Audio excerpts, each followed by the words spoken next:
The Call of Duty League stands firmly against racism, inequality, and injustice. Let's make change together. Activision Blizzard has made a donation and set a goal of raising over $4 million to help provide transformative opportunities to Black Americans to eliminate systemic racism and discrimination. Go to callofdutyleague.com/impact for organizations recommended by our teams and links with information on how to get involved. During the Minnesota Røkkr home series this weekend, we will be raising money to stop police brutality and help rebuilding efforts in Minneapolis. Our players have chosen to wear this message on their journey: Justice for George Floyd. In honor of George Floyd, Minnesota Røkkr is supporting organizations addressing racism, inequality, and rebuilding locally in Minneapolis and St. Paul, efforts supported by the Call of Duty League. Please head to røkkr.gg/donate to learn more about these organizations, and please consider showing your support. Welcome everybody to the Call of Duty League. If you do feel so inclined to donate, then please do head over to the link that I did just mention earlier, because every little counts here. And if you can't donate, that's fine too. Don't worry about it. We don't want to pressure you guys into spending your money if you can't do it. It's important though to spread the message. So that doesn't cost anything. Get onto your social media, talk about it, educate yourselves. Fight for this cause. It's so important that we stand up together against something so terrible in this world right now. Racism shouldn't be here. It just shouldn't be here. It's not part of this world, and we need to abolish it. You're absolutely right. I completely agree, Lottie. Well said. And I'm going to kind of repeat what I said yesterday. And massive thank you to Minnesota Røkkr for doing such an amazing thing this weekend, and the league for getting behind it. And also, kind of your point now, Lottie, as well. Thank you to the community for those that have been able to donate. We appreciate it, of course. And for those of you that haven't been able to donate, but have just been sharing the message, we appreciate you as well. To Lottie's point, racism has no place in this world. And it's going to be a long process, but hopefully we can make the right steps together as a human race to eradicate such a horrible thing in the world. Agreed. And then I think for anyone that's annoyed about hearing this for a minute and a half at the top of every show, think about how annoying it is to deal with this every single day. Like dealing with racism, yeah. I have to imagine. I don't have any experience with it. It just sucks. So it's way worse than, 30 seconds of your day having to hear us talk about it. Absolutely. Chance, I couldn't have said it better myself, Ben. Agreed. Incredible words from you too. But we're going to get on with the show today. Of course, we are here for day 3 at the Minnesota Røkkr. I can't speak today. I can't speak. Oh my gosh, it's day 3. Yeah, words. What are words today? But you know what today is? There's going to be a winner crowned later on. We need to talk about right now is the Los Angeles Guerrillas and their shock to the world and how they managed to beat Chicago Huntsmen. And talking about that, I think there's a couple of reasons they did manage to do that. Yeah. I think it is shocking for pretty much one of our top teams, if not some people's top team in this league, to have been taken down by pretty much the bottom of the pack. Is it that shocking? Right, so... It is for me. So you have to look at this series, okay? Now, as caster pairs, we get sent the caster schedule about kind of a Wednesday, Thursday, and we try and do a little bit of prep for the series that we know we're going to cast. Of course, Day in the life of Ben. Right, then we kind of do a bit of bracket prediction to try and see, all right, well, who will be casting Saturday, who will be doing Sunday? And it just so happened that I was kind of predicting, okay, well, potentially Miles and Momo will be covering that game. For those of you that don't know, they are the Scumpy Hex curse, if you will. I knew LA Guerrillas were going to win that because I knew Miles and Momo were casting it. Simple as. It's the curse, Chance. Do you believe in the curse? No, I don't believe in the curse. I think for me, it's more of just, it's search and destroy, right? Like, LA Guerrillas, I think, might be the most interesting team in the league in that the respawn is just genuinely not very good. They're not there right now, but their S&D is phenomenal. Like, they came into this weekend, 3rd best overall S&D win rate in the league. They're undefeated so far this weekend, 5-0. They might be the ultimate team of steal a respawn, win the game. It's not going to be easy for them. Like, having to win a game 5 pretty much every time is an incredibly difficult road, but at the same time, that is a dangerous team for, if you're not scrimming S&D as a team, you have to be fearful of the Guerrillas. You do indeed. I feel like Huntsmen not taking that hard point and then going into that S&D, I kind of knew it was a little bit all over there. But you know what? There was a lot of people hoping that the Huntsmen were going to win because, of course, we do have our fan bracket challenge, something really cool added into our league here. You get to fill out your own bracket beforehand and find out who is actually going to take it and whether or not you do have the correct picks. So 11 people had picked Guerrillas, 11 people, wow. And then 1,845 had picked Huntsmen, which is not surprising. It really isn't surprising. But Guerrillas, I mean, family, friends maybe picked them to win? The way I see it, there's like 8 players they have on the roster, and then they have 3 coaches. Like, I just think the math adds up perfectly. The numbers, Mason, that's exactly what they mean. That's way too coincidental. I think Chance maybe you're onto something there. Let's have a look at our bracket though and see how this did unfold, because yesterday was kind of the day. I feel like, you know, the Saturday is always something going on there. There's always upsets happening on a Saturday, and indeed there was, because Guerrillas are now facing FaZe in the semi-finals. FaZe also had a little bit of a weird tournament, 2 reverse sweeps. Look at that. Surge Empire. It's just that for me is kind of incredible in itself, because I think FaZe, being such a young team, being able to compose themselves mid-series and then take that over the line for a win, that's pretty incredible. It's been interesting. I actually asked the question yesterday to our stats guy. I said, how many reverse sweeps have we had on the year? The answer is 7. FaZe have been a part of 3 of them, 2 of which have been this weekend. So kind of look into those numbers however you want. One thing's for sure, though, Atlanta FaZe is a very resilient team. But I will say, I actually no longer have them as the number 1 team. I think after this weekend, with the quality of teams that we had here, my answer is finally there. I think Dallas Empire, they should be considered widely now in the community as the number 1 team. Of course, there's still a very realistic chance that we could maybe see those 2 in a final, and maybe Atlanta come out and take that. Then my opinion would instantly change. But coming into today, just as a brief counter argument, though, who won yesterday or 2 days ago, whenever they played between FaZe and Empire? Well, we'll see, Chance. We'll see. Good point, we will see. I still there's something about the way Dallas have played this weekend that's really impressed me. I do expect that to be the final, though. I think it's worth mentioning. I actually expect Dallas to win if they play again. Okay, well, I like it. Well, you know what, talking about curses, Ben, though, I think Mutineers are onto something here as well, because we're going to have a look at the Astro Social soundboard. Mutineers tweeted, so never go up 2-0 versus Atlanta FaZe. Got it. Because, I mean, the stats speak for themselves. Chance, you're all about stats here, pal, as well. So do you think you need to stay away from a 2-0 lead against FaZe? You should be gunning for the 2-0. Like, if you don't go up 2-0, like, do you want to lose before that? Like, I don't understand. Like, you want to go up 2-0 to put yourself in the best spot possible. There's no curse, there's no fear. They've lost 2 series this entire year. If you don't start getting the lead earlier, they're just going to beat you quicker. So like there is no curse. They're just a very resilient, very tough team that in any given map, any given moment, you could never count them out. What do you think, chat? It's a little bit of a weird coincidence, isn't it? It's a little bit strange. We're having a look at the CDL points presented by Gamefield right now, and as you can see, the team, you know, Guerrillas 11th spot right now, only 50 points on the board, hoping to bump that up. But you know, Aqua actually said in an interview he's not bothered about the CDL points right now, because obviously the format of our season has changed.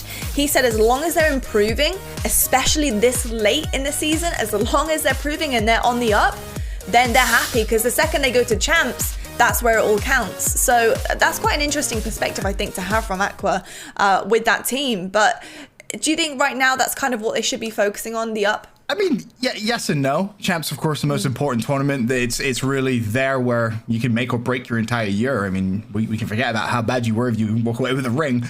But the reality of the situation is, well, how does the seeding for champs work?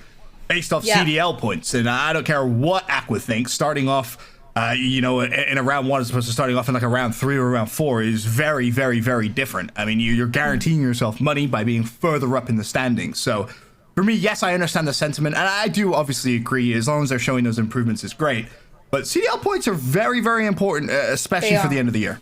And I think what the Guerrillas are going to be gunning for is like avoiding that like bottom 4 spot to make sure you don't start in losers. So like they want to get in the top 8 margin. And speaking to their analyst Doug, who is a PhD in statistics, so he is much more trustworthy than me on this. It's very likely that to get top 8, you're going to need either 100 or 110 CDL points right around that margin. So if the Guerrillas got 50 now, they're going to have 2 more tournaments left after this, which means at some point they're not only going to have to get at least the 20, making it out of groups every time. At some point they're going to need at least a second place finish. So if If they beat FaZe here, hey, they got that out of the way, and then they're going to be in a much better position. And if not, that just puts more pressure on them down the line. Well, do you know what? They're doing a damn good job of it so far this weekend. So I've got to give it to them right now. We're having right now a look at our CDL Sunday schedule, of course, presented by the US Army. And coming up first, we do have the Guerrillas taking on FaZe. It's our first semi-final of the day. I mean, big stuff coming across here. And I think talking about FaZe, though, on the other side of this right now, FaZe, yes, 2 reverse sweeps, did go down 2-0 twice. Did see them come back. The resilience is there from them. However, are we going to be seeing a game forming here from these guys? Are we going to be seeing something close, or is this going to be a 3-0 stomp? Originally I would have said I think it's going to be, 3-0, etc. But with how FaZe has been starting their series, and I have to give respect as well and credit where credit is due for the LA Guerrillas. They get to a Sunday for the first time all season. I hope it's a close game. I think that's the best way I can possibly put it. If I had to make a solid prediction, of course, I think you say maybe 3-0 FaZe, maybe 3-1. The search and destroy in this series, by the way, should be fantastic. I know we'll touch on that in a little bit. But speaking of Atlanta FaZe, game fuel keys to victory. Here's what Nameless came up with. Don't underestimate Guerrillas. To me, that is one of the most important things. Come out, of course, hot. Don't play down to the opponent's speed and keep the aggression up as well. Absolutely.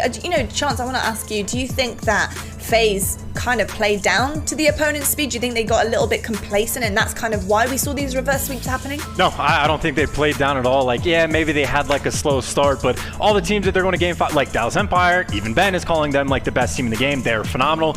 Go to a game 5 against them, they get the win. So they won, and then Seattle was the only weakness they really showed, but they had the incredible bounce back. You only lose 2 maps and you're going around 11s and stuff like that. No, I don't think they're playing down the competition. I think no one's undefeatable, no one's indestructible. Atlanta FaZe is just a tough team to beat. They are indeed. We've got the keys to victory right now for Los Angeles Guerrillas on our screen, written by the one and only Nameless, of course. Success relies on search and destroy. And I tell you what, gents, we're getting into the game right now. So I'm hoping for some seriously good search and destroy games. If we do go the mile to the game 5, I've got high hopes for these two teams here. High hopes. Yeah. If we go to a game 5, it will be very, very interesting because, Chance, I know you've been kind of breaking down these two teams in search in general, but you really do have 2 of the best search and destroy teams in the league going against each other. And I know that's absurd to say, or many will think it's absurd to say based on where LA Guerrillas are in the standings. But the truth is, their search is very, very good. Yeah, they came into the weekend, I think, the 3rd best overall S&D record. Now they're undefeated this past weekend. They're 5-0 right now. That's exactly how they beat the Huntsmen. They stole a respawn. They won both searches. All right, gents, I'm going to actually go grab a game fuel, and I will see you guys a little bit later on. All right. Bye, Lottie. Thank you very much, Lottie. Bye, guys. Always good talking Call of Duty at the start of this show with you. But our first series of the day about to get underway here on CDL Sunday, and this one again could be an interesting one. I'm praying it is. For me, if LA Guerrillas start off strong and take the hard point, then we are in for an absolutely fantastic semi-final. But again, all eyes for me, realistically, will be on that search and destroy, that game 2. I think that's where LA Guerrillas, we stressed it in the game fuel keys to victory, but they almost must win to make this semi-final interesting. Yeah, I will say I don't entirely believe in the FaZe has been starting slow storyline. So I think the realistic way, the path for the Guerrillas to win this series, obviously win both the S&Ds, and I think map 4 is where they have the best opportunity because the Guerrillas on this map, I think they're 1-8, which is not ideal, not great in the slightest. Their domination, they haven't won one this weekend, so they have been struggling in the respawns. The game 4 is where I think it has to happen, where they have a record of 4-4. That being said, if you do believe in the storyline that FaZe has been starting slow, if the girls were able to pull off this win, it would be massive. Especially based on that record as well on this map. That's very, very poor. Was that 1-8 on the season? Correct. So not obviously not with this current roster, but as still, a team, just it's been a overall, as a core team, it's definitely been a struggle. Either way. The first hill almost coming to an end, about 15 seconds remaining, and credit to LA Guerrillas. They managed to get control of this one for P2, so we might see them build a lead here. Yeah, nothing too crazy. FaZe getting a little bit of a chunk of time, but nothing we haven't seen before. Right now, it's just about the pressure game, whether or not the Guerrillas can keep FaZe at bay. You see they got at least 3 bodies right now pushing at the bottom side of your minimap. Abizi, obviously going to be the man that loves to lead the charge, and Blast up top knows where he's going to be coming from, but you see those players, the movement is perfect, the slide to the box is safe, but Aqua potentially trying to be that cleanup crew. Not job done. Simp is able to get a couple kills, one with the knife with the cherry on top, and the quad feed. We're trying to watch the Guerrillas do anything, and Simp is killing them one by one. The second kill was absurd, the third was ridiculous, and the fourth was just flat out disrespectful from Simp. Starts off 9 and 4. LA Guerrillas, they had the rotation. FaZe break through. 20 seconds of scrap time, mainly thanks to Simp just breaking the hill by himself, it felt like. Either way, FaZe will build themselves a little bit of a lead. And Chad, I do want to say, if you see anything maybe just fundamentally wrong with the way LA Guerrillas are playing this match specifically, I'd love to hear your thoughts on it, because I mean, getting 4 pieces is obviously an issue, but more so big picture, it would be great just to kind of hear your thoughts on that as well. If you see it, of course. Agreed. If I have the opportunity, I'll take it. But I was going to say, first thing is, like, if Simp kills one person, make sure you kill him right away. Like, trades are important. And then if he kills 2, make sure you trade him on away, and so on and so forth. But either way, again, this is part of the reason why I'm not a believer in FaZe having slow starts at all. I just think it happened to be a situation where Dallas is incredible. They can beat him in any given moment. And then Seattle just played incredibly well for the first 2 series. But this is the type of FaZe you expect to see. And really, at this point, we're used to seeing. Right. Your Sunday FaZe seems like a different breed almost, but we'll wait and see. There's 20 seconds still on this hill. Aqua, unfortunately, will fall. Major Maniac slides in, breaks the hill. And that final 15 seconds may actually be good for Atlanta as well. So, the scores, we rotate 88 to 32 in favor of Atlanta FaZe. And well, they're ready and waiting on New Hill as well. Mainly thanks to Celium. As I mentioned that, though, Blast does find the gunfight win, and Vivid's there to maybe get a little bit of time here for LA.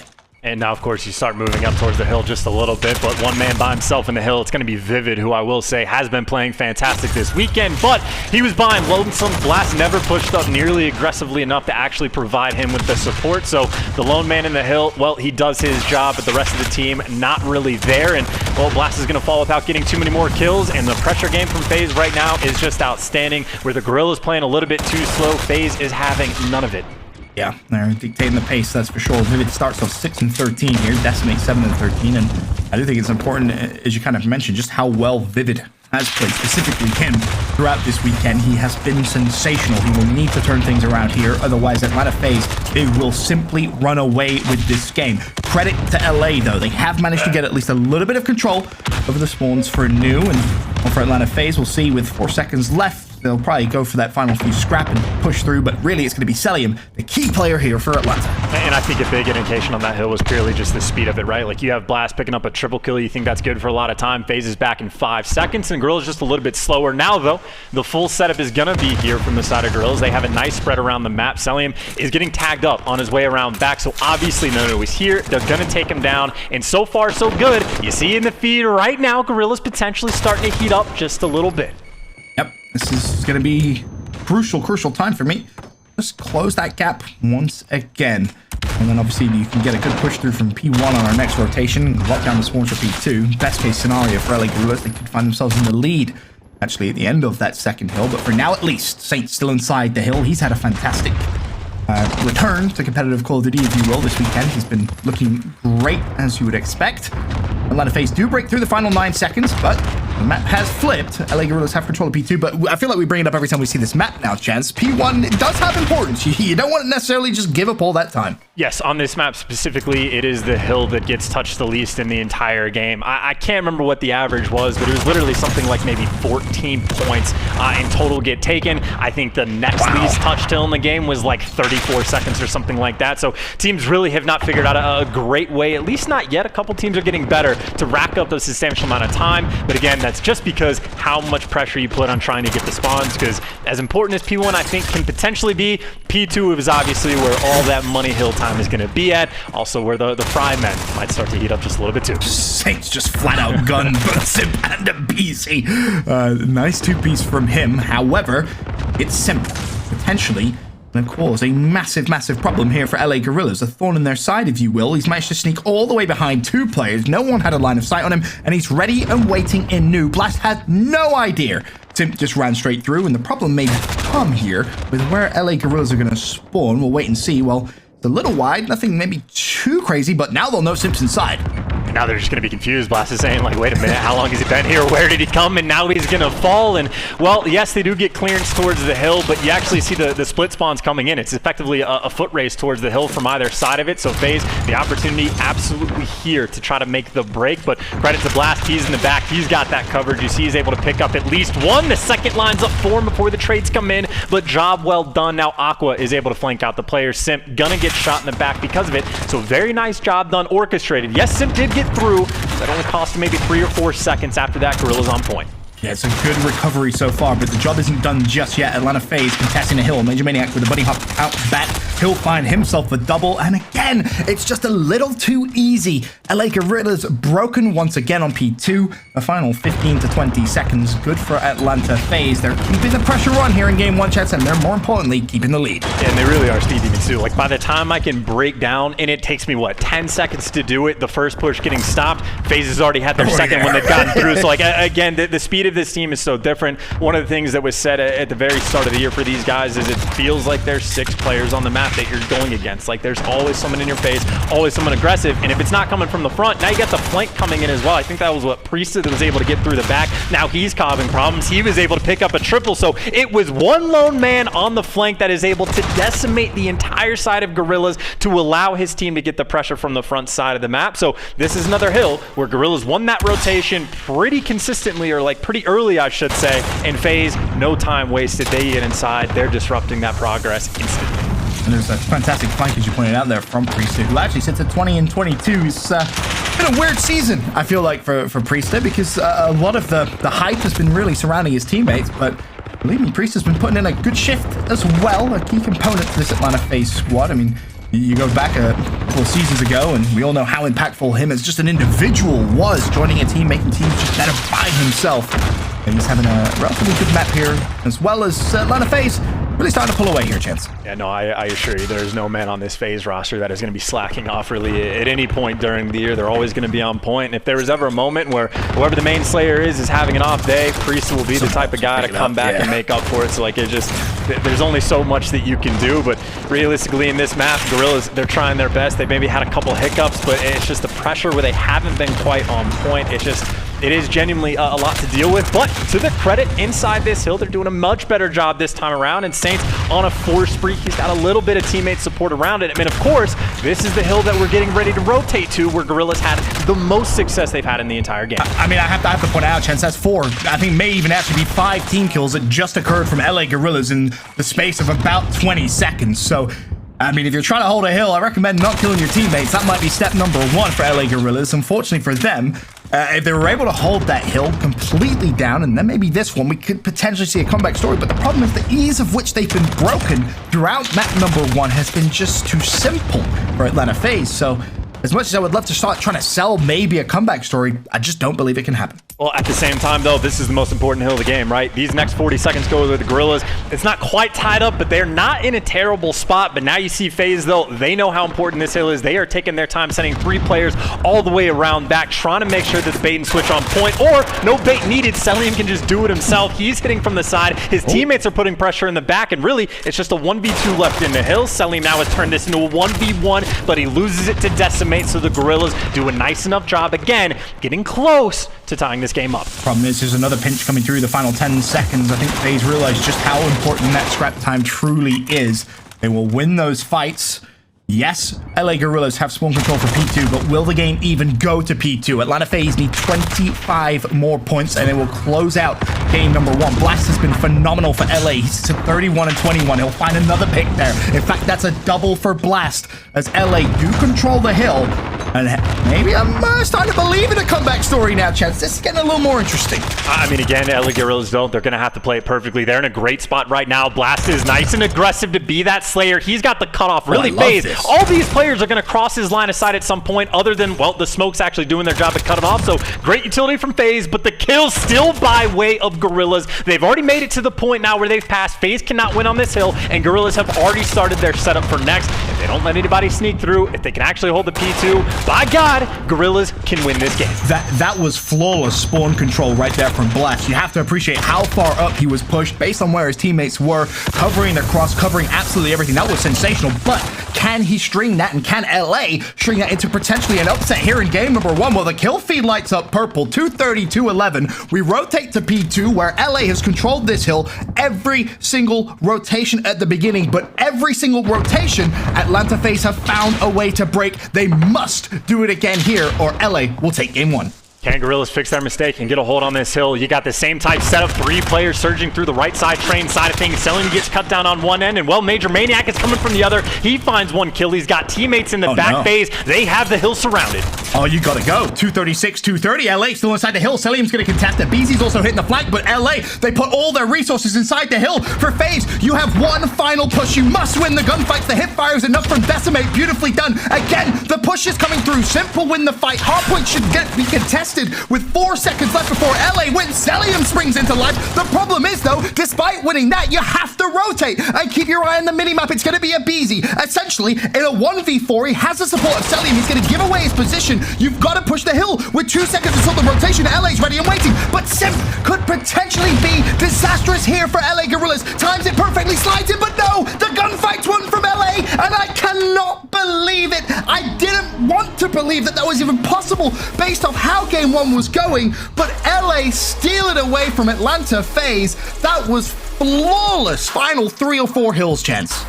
And I'm telling you, Ben, I genuinely think at this point, I'm starting to be a believer. I think the Guerrillas might be the most interesting team we have in the league right now. They're just in a spot where their S&D has been so clean pretty much the entire year. The reason that they brought Saints back onto this team was for the slaying power to make them better in respawns, which again, they still have massive holes in their game, but you can see the potential. I mean, Blast just dropped what, like 38, 39 kills? 39 and 25 for the young man. It just played out of his mind. Just main Slayer, like they were in a situation where they were down by maybe 30 points and they had to win the next 2, well actually the next 3 hills back to back to back to have the faith. They had the perfect setup on the P1. They got a decent chunk of time. They kept the spawns.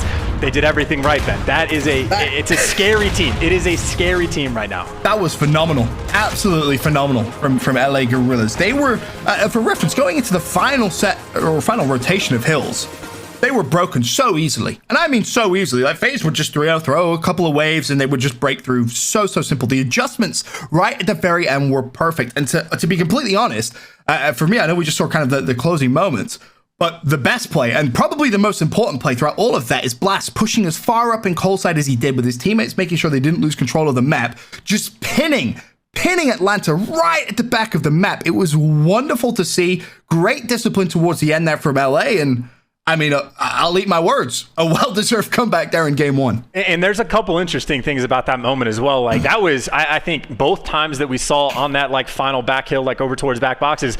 Yes, the Guerrillas hold the majority of the time, but FaZe was actually willing to fight and try to get those like final 10 seconds. And FaZe is consistently willing to put themselves in bad spots in different situations because they know they're good enough to make up for it down the line. So they'll fight for those extra 10 seconds because they're expecting to be able to break. But I think what we're starting to see maybe is just FaZe, they're going to have to start playing a bit of a safer hardpoint mode. They're going to have to start chalking up of like, hey, give those 10 seconds away so they can start thinking hills in advance. Because, I mean, it's exactly right. What we said on the P2 hill is like the first 2 times they walk through for free. They're breaking through on the money hills.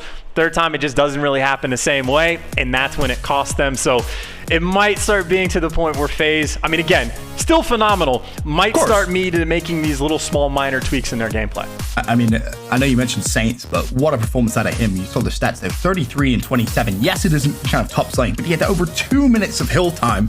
Saints, a man on a mission there. Decimate right behind him as well with a minute 47. Overall, fantastic stuff out of LA. When it looked like they were dead and buried, a great comeback. As a quick glance there at your quick scope presented by the US Air Force. I mean, the comparison and the difference between these two is pretty staggering outside of one game mode, which is, of course, Search and Destroy. This one we expect to be a close one, but with LA Guerrillas on a map which they were 1-8 coming into this series on the season, they take that, they go up 1-0, and if they can take game 2, a Piccadilly Search and Destroy chance, once again, Atlanta FaZe will be finding themselves 2-0 down in a series this weekend. And the interesting thing about this is the analysis, like before the series, is like, yes, like Guerrillas' third best S&D team, let's say, or at least record-wise, coming into this weekend, undefeated so far this weekend. So we might be in a situation where, whether or not they beat FaZe, if they start winning more searches, they might just end up the best search and destroy team in the game. Like I was talking to one of their coaches, and he was saying, like, yeah, we actually take the time, we scrim it a fair bit, and that's on top of the VOD review and stuff like that. So they've put in the work in search. But the issue for that is, if they're the third or second best team, the team that is the best is FaZe. So, like, by no means is stealing the respawn. Like, yes, that is great. That is a huge sigh of relief for the Guerrillas camp. But at the same time, it's still an uphill battle. You still got a long way to go. I know you mentioned it, Chance, at the kind of start of the show, but for LA Guerrillas, they actually haven't lost a search and destroy this weekend. And a big part of that, to me, has been Vivid. He has been absolutely just impeccable in the game mode this weekend. I mean, I know we're heading to Piccadilly, which is a map we've seen him a couple of times. He dropped 15 on this map. Push over towards Ambulance and get himself a double kill. It's like, how is he doing this? He got 15 kill, which may have been one of the easiest 15 kill games you're probably ever going to see. He just lets the game come to him. His control and search and destroy has been fantastic. And obviously, it's not just Piccadilly. Every single time we've seen him play search, he's been a massive asset to the LA Guerrillas. And he was, of course, a key component in that game 5 yesterday. Absolutely. And again, on Piccadilly, he dropped 15 of the 5 S&D maps they've played so far this weekend. He's dropped double digits 3 times. And it's not just him. Of the top 5 S&D KDs we have from this weekend, Guerrillas have 3 of those spots. And Vivid, I think, is the 3rd one on that list. Like, I think Aqua's throwing up like a 1.7. I think Saints is somewhere like a 1.51 in that ballpark. And Vivid's at like 1.4. Like, I think the player doing the worst on there, like, think about this. The 2 players doing the worst on the Guerrillas in search and short are Blast and Decimate, who have been S&D stars forever. And it's not because those guys are doing bad. That's just how good this entire team has been. Funny. Of course, though, yeah, but I will keep reiterating because I don't want to get ahead of myself. As good as they have been, it is still FaZe we're talking about, and it's still FaZe and S&D. Talk about S&Ds on one side. Oh, baby, we got some on the other too. Most definitely do. This is why I think we expected the searches in this series to just be a masterclass of the game mode, and why I personally want to see this go to a game 5. I think the more search we get in here this series, the better. Plain and simple. But game 2 underway, and it will be Atlanta FaZe starting off on the attacking side. First blood already comes for Selly. And FaZe does not strike me as a team to make minces and waste their first blood potential, so obviously a great start for them. Potentially Aqua might be able to make a play towards the A site just because you see the bomb is rotating towards B. If he gets up top, a couple players might be in his line of sight. Right now, FaZe just playing for picks, waiting for that information. Chelsea. Round starting to develop, of course. 55 seconds remain. Still, 5v4 in favor of Atlanta FaZe.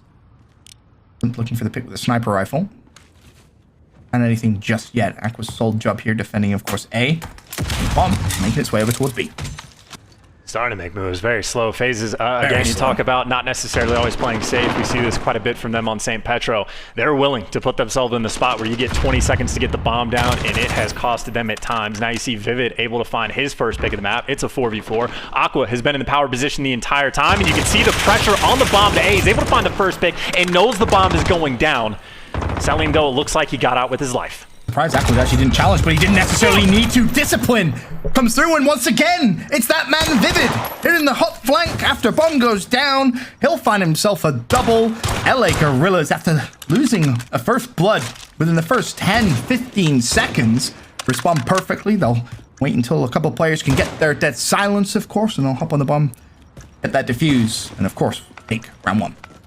And I'm not one to try to give away too much, but again, I did talk about them scrimming S&D quite a bit. And I will say, I think they might have the most interesting approach to search that I've heard from any pro team, potentially ever. And it's not that that's like a crazy statement necessarily, but I think I just want to make the point, indicate like they have put the time in. And I think right now we're just seeing results from this squad. That's what makes it so interesting comparatively to some of the other teams in the league. Search and destroy is never really a game mode that's really practiced all that much, but LA Guerrillas saying, well, no, we recognize our talent in that game mode. We're going to make sure we do everything we can to be a 2-5 and a steal a respawn type of team, which can have its ups and, of course, its downs, but so far this weekend, it's worked out very well for LA. Vivid, by the way, started off round number 1, 3 kills to his name. So a great start from him, as we mentioned, such an important part of LA Guerrillas' success in this game mode already. Was bombed down. Atlanta FaZe looking to try and retake. And now you got Celium on the Vivid flank, so to speak, and there's so many smokes on the map. Vivid, though, his next pick, he's got 4 kills. No sign of slowing down. Celium able to pick up 1. The bait was there, but Blast in a position to cover, but he doesn't finish the kill. All he does now, though, is he quickly repeats. He recognizes Celium still back here. Meanwhile, on the other side, Simp says, I'm not sure what you're looking at, Vivid, but he'll find that pick. It's going to leave, I believe, Saints and Blast now actually in a 2v1 because Blast popped off on the other side of the map. Saints wins the final gunfight. Blast had no right to win those gunfights, and he still managed to do so. LA pulling out a miracle that round. And think about what we've seen on 2 back-to-back offensive rounds. FaZe, they got the first blood in the first round in the first 10 seconds. They did nothing on the map after that for maybe the next little minute. Compare that to for the just last about round. a minute, and then they got picked apart, and Guerrillas made no mistakes. This time, or at least last offensive round, bomb was planted in, what, 15 seconds, whatever it's going to be, and then all of a sudden, FaZe doesn't have a ton of map control. Everyone's still spread across the map, and now they get less than 40 to try to get the retake when Guerrillas get the setup they want.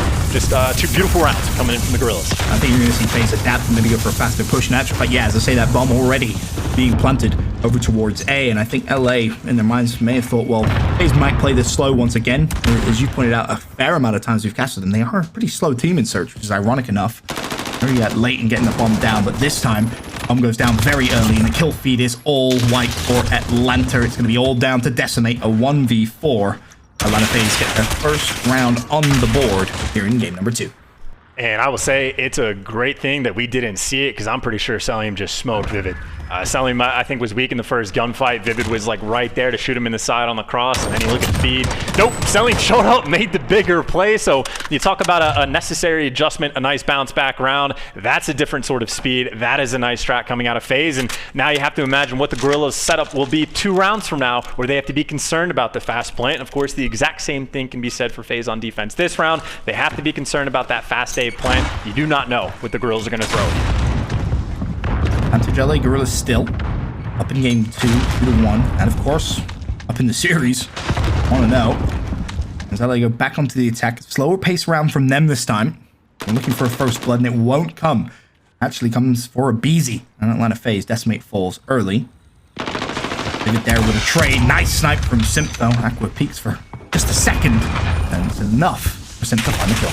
And now Vivid just getting caught out for free, slides straight into the pre-aim of Celium, and this is looking like FaZe with a very nice 2-round bounce back. Saints can't win the gunfight because there's about 3 players that he would have had to kill to get out with his life, and another good adjustment coming out of FaZe. They didn't have to worry about the fast push this time, and this time they make sure that they convert once they get those first bloods, and what you like to see, this is the type of S&D battle I think we can expect coming into the series.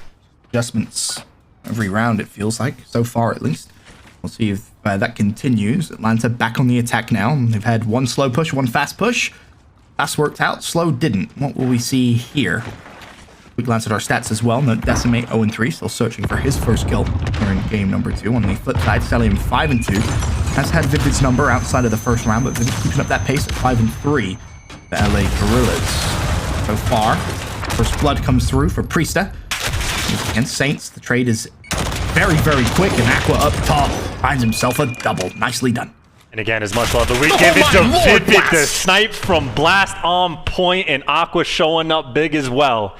That's indeed the bread and butter for this team. And well, now of course, just a very few players left alive, and by very few, I mean Celium by his lonesome for the 1v4. Does have a fair bit of time on the clock to work with, but Vivid, well, gets him weak, but not dead. But of course, the trades are in. You see the angles that the Guerrillas had. There was 2 different players who make sure that if they needed to pick up the cross, they absolutely could. And I will say, as far as like S&D scrims go, there are certainly some maps that like you play it once or twice, you got a good feel for it. You really don't need to play it too much more if you don't want to. Like Arklov Peak is a great example of that. You get a feel for it quickly. Piccadilly, there's at least, I don't know, 6,000-7,000 angles that you have to be consciously aware of at any given time. Experience on this map goes a very long way, and I think that's honestly why a lot of teams just don't like to play it. Might be right, to be honest. I will say I'm absolutely loving the fight between Vivid and Celium. Both players leading the charge for their respective teams, and they're both playing seemingly similar positions, or at least towards the late side, as Vivid just flies straight out as Simp and gets away with his life. There's a double, and he'll spot Celium as well. However, Abizi does find one. Celium shuts down Vivid again. However, Saints does manage to get a trade there onto a BZ. So after the flurry of gunfights, advantage, or it was an advantage to LA Guerrillas. Cellium also finds Decimate. So now 2v2 with 50 seconds on the clock. Well, okay, Cellium was on the ground. I was about to say, they just walked directly past each other, but Saints, you could tell he heard this player go by. Cellium doesn't seem to be as aware, but the issue for Saints, no dead silence. It's going to take you a year and a half before you can really make a play. But the good news is they're playing off the information well. Saints, if he knows that Cellium is pushed over to this store area, that means B has to be open for free, and he's got one angle covered. That means Blast, the only thing he has to do is pick up the backtrack of the players that are going to be fooling wrapping away the entire map, because Saints, well, he's got this covered. I knew it was going to happen. I knew it was going to happen because you mentioned it earlier on. Okay. I saw it was Cellium pushing and he's done it again. Okay. He's won a gunfight he has no right to win. And Blast, now a 1v2. Good luck, have fun. The pre-fire and the auto mantle costs him at the end. Cellium with the trade. Cellium has been such a playmaker all season long. And it's happened again here in game 2, twice already. Wow. I think that might be the difference between a good player and a great one right there. That is Guerrillas doing everything right, top to bottom, just for Cellium to just gun you right at the end. And of course, that auto mantle at the end is very unfortunate for Blast. But either way, there have been many players on FaZe that are piping up Cellium as the best player in the game. Yeah, that's why. There's a moment like that is a great indication. Because think for Cellium, like, I don't know if you would ever expect necessarily for someone to be on those steps. Not when the bomb just gets planted on the other side. That is pure reaction time and gun skill. And the men's 10-3, Ben. Not too bad. It's ridiculous is what it is. The reaction time there is absolutely out of this world. And yeah, you're right, 10-3. Vivid doing his best to keep up. He sits at 8-5. Again, the battle between those two has been so good so far. It's Atlanta FaZe. Back on towards the attack. Blast will get picked. This time Simp plays a bit of a different angle. I'm not sure Blast was expecting that. So advantage Atlanta FaZe. BZ will continue that advantage through, as will Priest. All players pushing forward. Now a 5v2. Yeah, Priest is annoying, just like hiding in the back library. A player eventually just runs past him, but seeming like a perfect round. Of course, Aqua's location has been known for quite some time. He plays roughly the same spot always, and, well, no hope of winning any of those gunfights while stunned, and the trade's assuredly gonna come through. And, well, I don't necessarily want to get ahead of myself. FaZe really does seem like a team where if in search, you make one mistake, that might just be the game. In the previous round we saw, might have just been that deciding factor. I will say, I think the same can be said for LA Guerrillas, though this weekend specifically. They have been capitalizing on small little mistakes, making comebacks in search and destroy. They've been down in a couple of them and still resilient enough to find the win. Decimate 1-5, still struggling though here in game number 2. Atlanta FaZe with the advantage, 4-3. For LA back on the attack, they've gone to good old faithful. Push A quickly, try and get bombed down as fast as possible. Then play for your post plant, but a first blood comes through for a BV. Trade is there from Vivid. Vivid actually gets himself a double. Now he keeps finding the 2 pieces. I'll never know. But he's done very, very well to stay alive. A couple players on the cross as well. Simps, well, gets a pick, but Aqua should at least spot out the information. So Vivid, he knows what him and Blast have to be working with. And, well, Decimate finds the extra guy they had the information on. The hit marker, well, it makes it difficult, but it is a 1v3 anyway. It would take some ridiculous antics for him to be able to pull this off. But you see that time ticking down. Guerrillas, again, not going to make any mistakes, not going to give Simp anything to work with, and tying this game back up. Great decision just at the end there. Just both challenged from either side of the statue. And well, the kill comes through. Simp will fall. LA Guerrillas, again, keeping it close during game 2. It cannot be understated how important and pertinent, necessary it will be for the Guerrillas, in my mind at least, to win this game. Obviously, maybe they proved us wrong by winning that first respawn, but that is not an expectation I expect to reoccur. Did you not see the Florida Mutineer tweet, Chance? You don't go too well up against the Atlanta FaZe. Yeah, maybe we're just testing the theory. Maybe FaZe talk to themselves and be like, how about we just reverse sweep everybody one at a time? Let's give it a shot. Let's have some fun. We got 190 CDL points. Like, what do we have to lose? Well, there's a first couple of kills very, very quickly for Atlanta FaZe. Decimate will at least find one. However, still a lot of work to be done here in this round. That is going to help, though. Decimate just guns a BZ. All of a sudden, tied numbers. Not for long. Imp wants Desi. Finds the pick. Gonna leave Blast. 1v3. Cellium finds him. Cellium shuts him down. Atlanta FaZe up 5-4. Yeah, it must be nice having Simp on your team.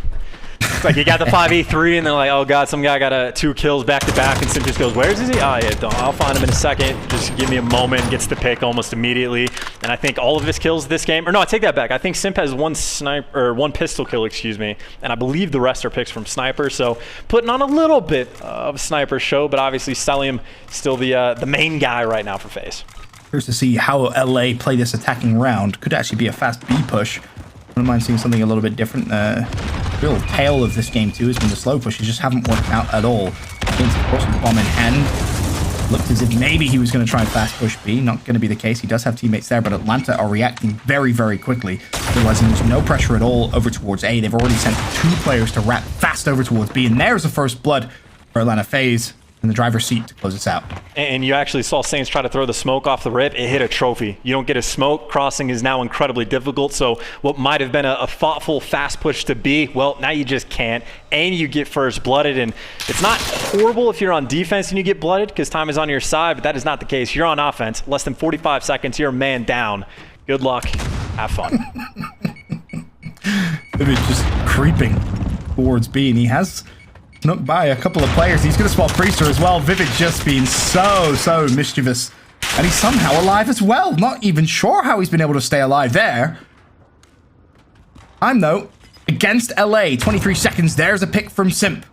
They know they have to try and deal with it. That's a freebie again for Vivid, who's been such a nuisance this round. But time is ticking. aBeZy being forced to backtrack. Bomb is going down with 13 seconds left.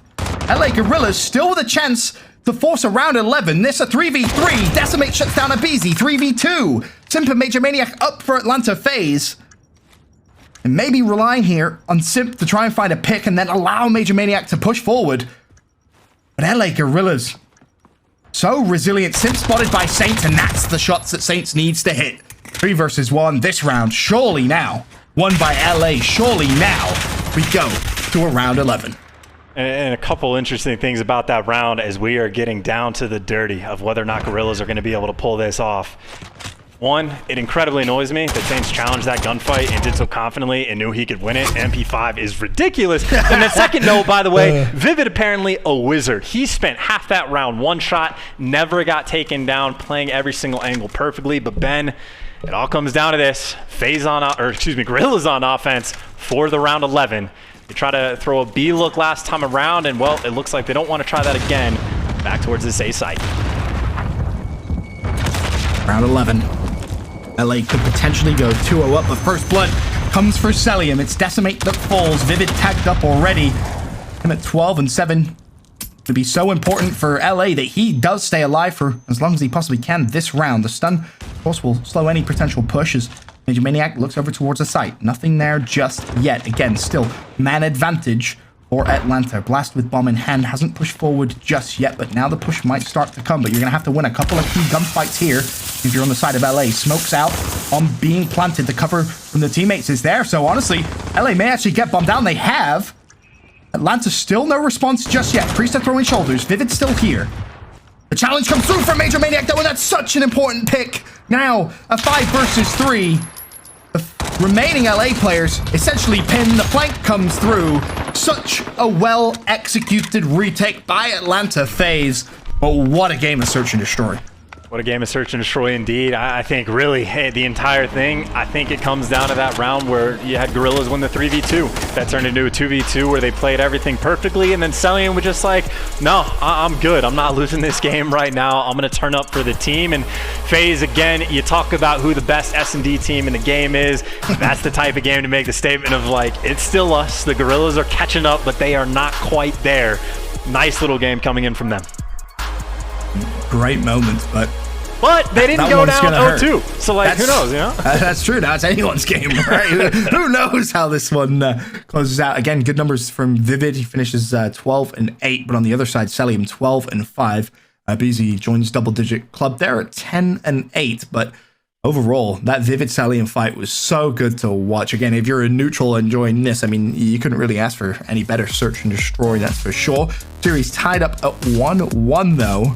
This is where I do start to worry a little bit now for LA and on this chance. Back-to-back respawns could be tough. We know how poor LA Guerrillas have been in domination, specifically as a game mode. It hasn't been great. I know you highlighted game 4 as one that they need to win now. That could definitely be the case. Atlanta coming out very, very strong there in the game 2. It would be the most 2020 thing ever, though, if we went into this series of like their respawn record is like 1-9 or whatever it is, but undefeated in the surge, and then they just win all 3 respawns against FaZe. Like, it would be very 2020, but I think you're exactly right. The domination, they've yet to win one this week. They're losing by an average of like 30 points, so maybe not destroyed, but it hasn't been clean. But map 4 isn't terrible for the Guerrillas, but we'll see, Ben. We'll see when we get there. We most definitely will. Series currently tied 1-1. LA Guerrillas versus Atlanta FaZe, semi-final here on CDL Sunday. We'll be right back after this with Game 3 Dom.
Call of Duty League is brought to you by Metro by T-Mobile. Rule your day with the #1 brand in prepaid. Scuff Gaming, the official controller of the Call of Duty League. Gaming, accolades, and everything aside, Black Lives Matter is a message that is above us all. The systematic injustice and police brutality has to be put to an end. It's important every one of us uses our voice for good. Change is needed not only within our communities, but within our hearts. And I know this can't happen overnight, but it is imperative that we take steps in the right direction. Educate yourself, support your local businesses, and most importantly, man, spread love. Beautiful message there from Major Maniac, and of course we here at CDL completely agree with everything he says. Thank you to everyone that's shown support this weekend. It is truly appreciated. But to kind of get back into the swing of things of this semi-final, it's a good one, chads. It is a good one. LA Guerrillas, an amazing comeback in game number 1. Personally, wrote them out. Probably shouldn't have done. They proved me wrong. Game 2, round 11, search and destroy. 2 titans of the game mode going toe to toe against each other, and I mean a great way for that round 11 to end as well. It seems like it's just back and forth every game mode. However, if I'm honest, Chance, game 3, don't think it's going to be close at all. I mean, in fairness, that's exactly what we said about map number 1, right? Like, that's fair. I don't know exactly when fair. it's going to happen, but I do think long term, again, Guerrillas are, I mean, obviously a threat, right? Like, they took down Chicago. Yeah, or look at, like, they were close to being up 2-0 against FaZe, which, again, maybe you don't want to be up 2-0 against FaZe, but whatever. Like, they look good. And if this is a team that even part of the way figures out Respawn where they can turn their, I don't know, whatever, 30% win rate in Respawn, they don't have to do anything ridiculous. Get it to 50% or 55, 60, like in that ballpark where you're just winning half of them. You're now a threat to start winning tournaments, to start beating the best teams in the game. So I'm still not convinced that they're there yet, though I might eat my words as this series go on. But again, long term, this team is incredibly interesting. So we'll see what improvements they can continue to make. They're a Titan killer, potentially, that's for sure. But thank you for joining us on the CDL Sunday. Of course, hopefully you guys can get some awesome rewards from watching. I say it every time, but I'm so happy that finally in Call of Duty Esports we have ourselves some drops. It's great to see, and as I said, hopefully you guys get some good goodies watching here on Sunday. We have some fantastic games lined up, and of course the first one of the day looks like it could be a great one as well. I said at the beginning, Chance, I still really want to see this go to Game 5. Absolutely. And again, the domination, I'm not trying to sell you the story of Guerrillas like dominance, but obviously there's clearly going to be hope. But the map 4, like if their map 1 record was 1-8, their map 4 record is 4-4. So clearly they're much better down the line. So still going to be potential there, but we'll see if they cannot keep it up, because it will not be easy to stop the gun skill right now of FaZe, because again, some of the gunfights these guys are winning, they've been on point. Yeah, I mean, we'll take a look now at our U.S. Army tactical play. There was a couple of big moments, really, in the game, and for me, Celium was a key component to a lot of Atlanta FaZe's success, and he was winning these gunfights, which he really shouldn't have done. I mean, you don't actually get to see it right there, but the gunfight that he won against Saints was the most crucial gunfight, realistically, of that whole game. And I think you summed it up perfectly. If Saints wins that fight there, it's a 2v1 for LA, they probably win the game. And I'm really hoping that Celium is going to answer my DM. I asked him for monitor settings, controller setting, what type of sticks the guy's using, trying to get what sensitivity he's on. Like, I'm trying to get all the information, because he knows something that I don't, or at the very least, he just knows that he's actually a great Call of Duty player, where I am not quite in the same caliber. But man's nutty. He has been for quite some time, and like especially, he was one of the guys that I was incredibly happy to see in the scene once he burst on in Black Ops 4. We've been waiting to watch him play on the main stage for a long time, and we can see now that he's here, consistently able to do ridiculous stuff. Chance, I love you, man, but I'm gonna be honest. There's no setting in the world. Settings is gonna make you play like Celium. This whole time I was like, I should be a pro, but my monitor isn't where it should be. Yeah, I thought that was what was holding me back, but you're probably right, Ben. I don't think that's what's holding anyone back. All right, so Vivid needs to go to Celium and be like, all right, I'm great, but there's something a little bit extra. Maybe some of these guys would ask for that. Who knows? Celium, just incredible talent that is really showcasing those skills this year. And I know a lot of his teammates and coaching staff truly believe he is the best in the world. And well, we've seen glimpses of that really throughout the season. But Game 3 underway, and as we mentioned, the map record in Game 1 wasn't great, 1-8. But for a game of domination, I believe the record this weekend is they haven't won a single one. So winning one here against Atlanta FaZe would make this series very spicy. 0-3, but again, I mean, it can be said on pretty much all the domination maps as well. You can have a nice little run, and there could just be one moment in the game that goes your way. You turn it into a triple cap, great positioning, whatever it's going to be, and all of a sudden you set yourselves up for an extra 20 points. So I think Guerrillas, I mean, obviously you just sort of play your game, but they're just looking for that one moment, that one opportunity where they either break through a spawn, get the triple cap, whatever it's going to be, and try to set themselves up for a nice lead. Because right now, you start on the good side, they got the AB set up, they're in a good spot. Yeah, good start so far for LA. They control AB, and they're building themselves a little bit of a lead. I want to send it over now to an Astro Gaming listening in Atlanta FaZe. Nice, good win. Left flashed. I stopped the guy that was on their side. Yeah, I'm holding their side B. Yo, AC going in the middle. Is he mid? Yeah, he's mid. Top done. I got top bill. Fire car. No, he's behind us top. Yeah, he got me. Middle, dead. He jumped in B. He's bomb out right here. I have to code green. I And be vivid. I spawn green. I'm about to go left. B3, what the? Done. Dead. Yeah, tell it. We should all be left. Oh, yeah, yellow. Yo, close weak, yellow, P3. Yo, one's back left. That one's nice, good shit. Go for the flip. No, one shot. Good try. We need to commit something there, bro. Alright, yeah, let's go right. Let's go right. Time, we're chilling. Listen, I'm smoking off their side B. Spawn back left. I'm holding green. Get out. Yeah, Get out. I'm trying to get out. One hit down mid, and one's P3. P3. Saint. Bottom out, down. Nice, Mike. I top. P3 still. I'm seeing top. Yo, Back A. One's out the play. There's only 2B. I bottom out. Get top out. I'm coming mid. Help me top. I have her mid. He's holding the angle. I want that. I got stuck in B, dude. If you That was want, three. Gotta wait for each other. Get Yeah, the top one shot. Top out. Yeah, bro. If you go top out, push it out. Oh, he got me mid. I was saying trophy. Saints is mid. One's going green. One mid, one green. Some fantastic communication, chance, but I'm gonna be honest, 2.5 minutes in, Atlanta FaZe, no answer. The current LA Guerrillas setup.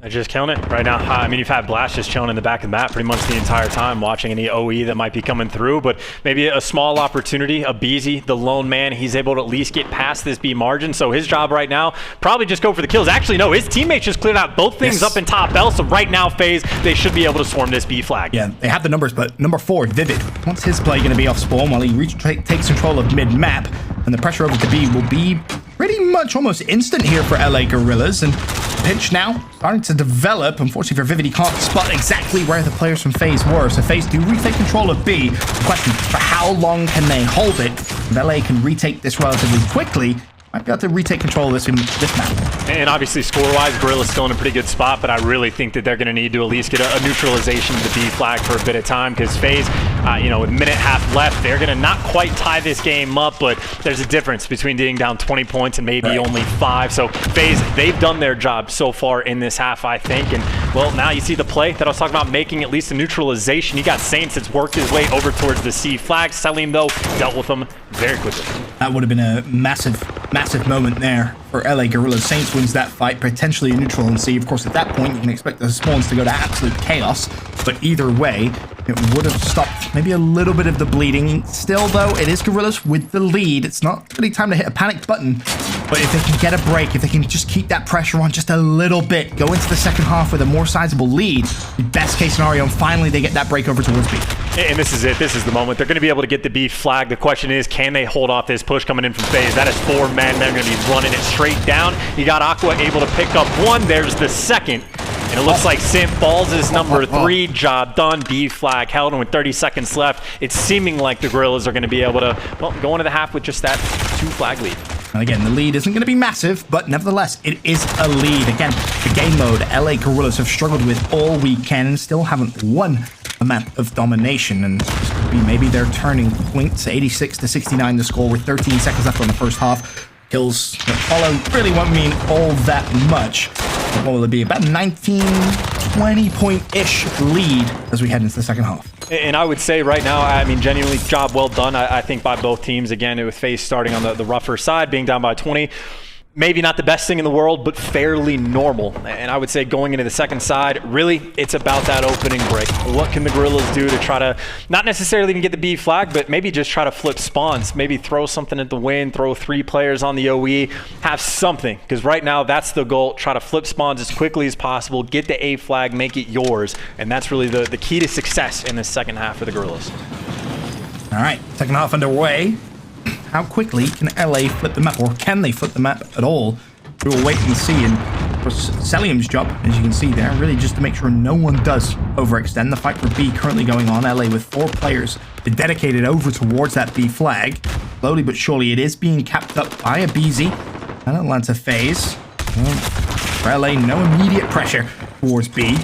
Can they push through, though? That's the question. They're going to have a fair amount of time to do it, Chance. But all it does take, I guess, is one good push. And actually what Guerrillas have done, they put so much pressure mid-map that when FaZe is responding to that, they basically just left the B flag open. They only had 1 player. So Guerrillas, they put all the pressure towards mid, and as soon as they start getting cut down, then they double back and go into the point. So instead of going for the spawn flick, they're actually just going to be able to straight up take that B flag and putting all the pressure on the flip. Aqua has gotten through. That is a big moment here. Aqua shuts down Selim. They still don't have full control of A yet. They're not feeling comfortable enough to go for the decap and cap, but I tell you what, if they do, Chance, there's a real big opportunity here that Atlanta FaZe could be trip cap. Decimate shooting through the smoke. He'll shut down Simp. 1 more player to his left. Unfortunately for him, he's stunned. Now Vivid finally, we won't talk about that, finally gets over towards A. The neutral should be enough. Now it's about just buying time, dancing around the players from Atlanta FaZe. Don't get turned on. That's definitely helpful as he flies straight back in towards the flag. Unsuccessfully, though. Saints, his job now to try and trade out. He knows there's one more player from Atlanta. It's Priester. He deals with that. And by God, LA Guerrillas have done it. They flip the map. They get control of A. They get control of B. Atlanta, good luck. You have 3.5 minutes now to retake control. And you got Vivid. Well, Vivid got killed, but I was going to say potentially might have been able to get the kill at C, and then they would have had a triple cap. That might have been like the moment of the game, but already, again, we said the opening break needs to go away with Guerrillas. It takes them a minute to flip the spawns, but they do it perfectly. So here we are. They got a 30-point lead, only 3 minutes left in this half. This is their game to lose. Guerrillas, they have it in their grasp. They find their first domination victory this weekend, force them up 2-1 in the series, while Decimate is not slowing down. He'll find 2, he'll find 3. Beautifully done. LA full control of B, no pressure currently at A. 2 minutes 42, 130 to 96 the score. Atlanta FaZe, if they don't break this push, realistically, they're going to have some big problems, and you may actually be able to just write them out completely until Selim. I don't know how he does it. It's as if people just start missing when they shoot towards it, but don't worry. Blast is there to trade out effectively. He'll get himself 2. Selim's still alive up top, being a menace, but the lead, 38 points with 2 minutes to go. And right now, honestly, we just need to tip the cap to Decimate as well. He just went on a 7 spree before he got chopped down. I think he's got maybe 26, 27 kills in this game currently. I have to imagine leading the lobby. So game number 1, it might have been Blast putting up the big numbers. Well, this time it's going to be Decimate trying to run through. But as you say that, that's a full 5 down. That is going to be a bunch of bodies on B. And look at no time wasted. Screw getting the B flag. Let's try to flip those spawns. They are pushing straight through. Yeah, they recognize the importance, but bear in mind number 4 on the minimap, LA Guerrillas, it's Vivid, actually went over towards C just to reduce any damage that he possibly could. That's going to be neutralized. Meanwhile, B is being capped up by Atlanta FaZe, and LA do keep control, at least for now, on the A hill. If you're Vivid over towards C, doesn't really matter if you lose the gunfight, which he does, you still have control of A. Minute 30, the lead, a sizable one. Atlanta, they have to push for a trip cap. Have to push for the trip cap, but again, it's not easy. You got a couple players for the Guerrillas just turtle up in the back, and of course, they're spawning there as well. Major Maniac, all his teammates have fallen. He gets hunted down and dropped, and more importantly, you're gonna have that AB set up potentially once again, unless you got Selim, who might be able to make the play over top. He was able to take down Vivid, but either way, even the neutralization, it's a massive lead. This game is over, Ben. The game's just over. It's 162 to 118. It's done. I know you're a man of stats. You love numbers. But this series, LA say, throw your stats out the window. 1-8 on the year in game number 1. They take that against Atlanta FaZe. Round 11 search and destroy, nail-bitingly close. Sure, Atlanta take that. Haven't won a dumb all weekend. It's probably been their weakest game mode on the year. And here they are, blowing Atlanta FaZe out the water. The way they flipped the map so early in the second half was beautiful to watch. Because of that, LA Guerrillas go 2-1 up in the series. Atlanta FaZe, I mean, they're in trouble. They're in deep trouble right now, Chance. Yeah, 2020 is a wild year, Ben. Like, this is just one of the most unpredictable years of all time. It's got to be. But again, tip the cap to Decimate. He's not losing gunfights if you haven't been able to tell. 33 and 19, just a phenomenal performance from him. So tip the cap in that direction. At the same time, again, you pointed out the opening break in the second half. It was all the pressure that the Guerrillas, and not even doing this quickly. Like, they took their time. They knew what the game plan was. Threw maybe 3-4 players hanging around the mid-map area. And then as soon as they had the clearance, as soon as FaZe responded to that pressure, then everyone flipped, went to attack that B flag, and then, well, they turned that into the spawn flip later on when Aqua gets through. So plays all over the map. Guerrillas, a team that came to this tournament to play. And I said before, again, their main goal, not just to win this tournament, to win these series, whatever. They're trying to get out of the bottom of the standings right now. They came into the tournament at 12th. I think right now they're at like 10th or something like that. But they want to get out of that bottom 4. And to do that, they're going to have every tournament for the remainder of the year. They're going to at least pretty much need to get out of groups. In one of those tournaments, they don't necessarily have to win, but they're going to have to like get that second place. They're going to need one tournament where they get at least 30. And of course, all this depends on how things work out. But dude, if they get past FaZe here, I mean, that's job well done. It definitely is. And I know you mentioned it, but I have to give him credit again. Decimate finishes 33 and 20. An incredible performance out of him. And it's not necessarily just even about the numbers, but where he was getting those kills crucial. The streaks he went on at the right time, massive for LA. They now find themselves up in the series 2-1, where game 4, statistically speaking, in this series at least, is their best chance of winning in respawn. So yeah, not really sure what that means. Still better for FaZe, right? Like it's still like across the board, it's still better for FaZe. But yeah, I mean, you're exactly right. The better opportunity, at least I would have thought, for the respawns. Like this is going to turn out, if the Guerrillas win the 3 respawns and lose the S&D, I'm done making predictions for the rest of the year. Like I'll give you the stats and the analysis, like sure, but if you ask me what I actually think, I'm going to be like, but I don't know. I just don't know. I don't have a clue. Whatever happens, happens. That's fine. I want to just have a quick throwback there to game number 1. Take a look at our PS4 damage dealt leaderboard. Again, from game number 1, Simp led the charge for Atlanta FaZe, and well, he sits pretty at the top, 4.7k. Right behind him, Blaster, BZ close, Aqua close as well. So overall, that game number 1 was mighty close, mighty close. Yeah, it just you can go back to look at it for what our stats guys sent us. Guerrillas were 5-12 on the respawn maps that we have in this series, which means they were 4 wins on the hardpoint map we got next, which means between map 1 and map 3, they had 1 win. They just got both back-to-back against FaZe, of all teams. Ben, I don't know what we're watching, but we're here for it, at least. I think you may have accidentally predicted this series, what was it, before? I think it was before game 3 you said it, where maybe LA Guerrillas just come out and win all 3 respawns and lose the search and destroy. Yeah, no, I mean, I would not call that a prediction. I would call that a mind-blowing event.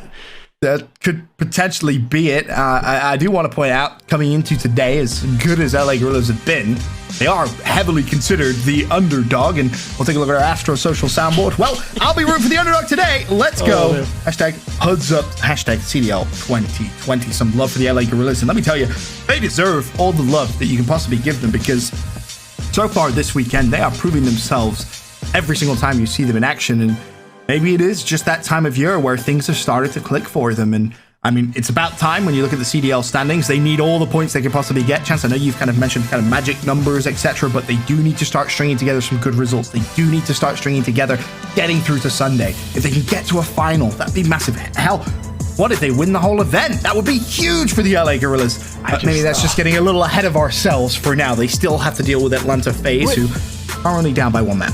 Would that be one of the most impressive runs we've seen in Call of Duty? Yes, if Guerrillas, no who came into this tournament as the bottom seed in the entire league, in order beat Chicago and then, well, FaZe if it happens. Again, not saying that. And then hypothetically, let's say Dallas in the final scenario. Like, everyone that had the top 3 teams, or even if it's 4 to like the top 4, whatever, if that's the run they make, like, oh, dude, I don't know. I mean, again, you have to get there. I'm not trying to jinx anybody. The fat lady has yet to start. Like, she hasn't even begun her vocal warm-up yet. So, like, we still have plenty of Call of Duty left to play. And we're going back to Hackney Yard for the hard point.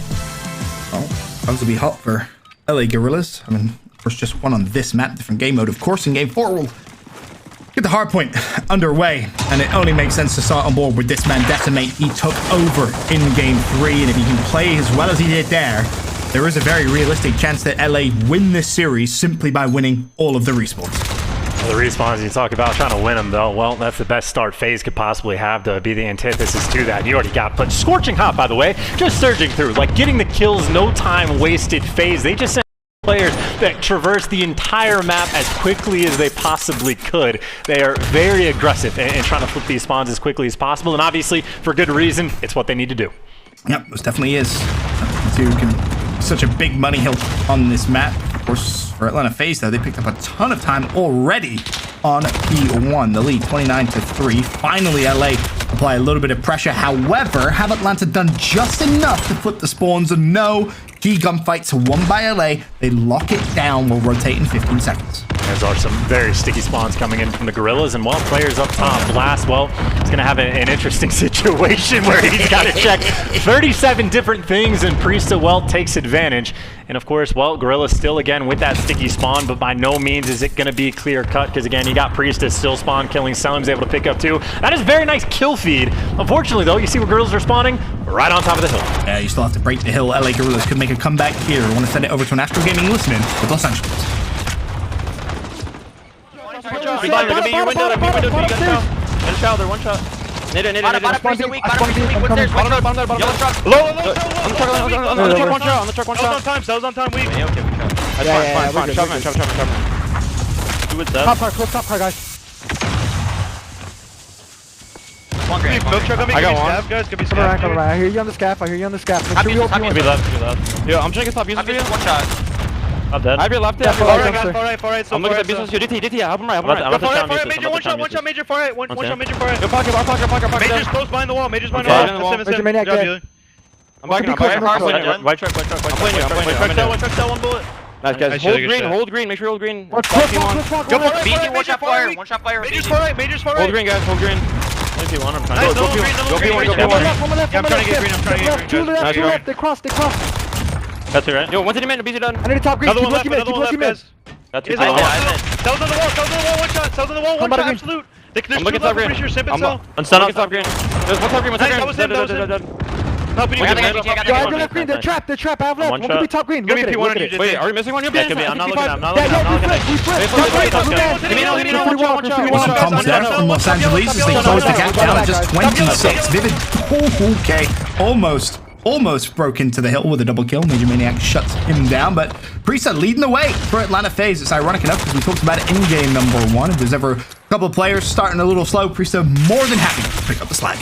And I will say, just to touch on the Astro listening right there, of like, I don't know if all those players can understand each other, but I'd be willing to bet that if you listen to every single listening we could have done for Guerrillas the entire year, that's the most energy this team has ever had. And again, I don't know if it's going to get a little bit messy in the comms. I don't know if they're going to need to calm it down a little bit, but something to at least think about. But you can tell they're feeling a lot better now than they had this entire year, but it's going to be difficult because Major Maniac, by the way, is also right now on like a 6 spree on top of the 8 spree that Priest went on earlier. So FaZe, they're not going to be happy about potentially losing this series. Priest to just slide straight in. He gets himself a double. He may actually knock on the door and get a third. Not gonna happen. Shut down by Vivid. Trades are there though.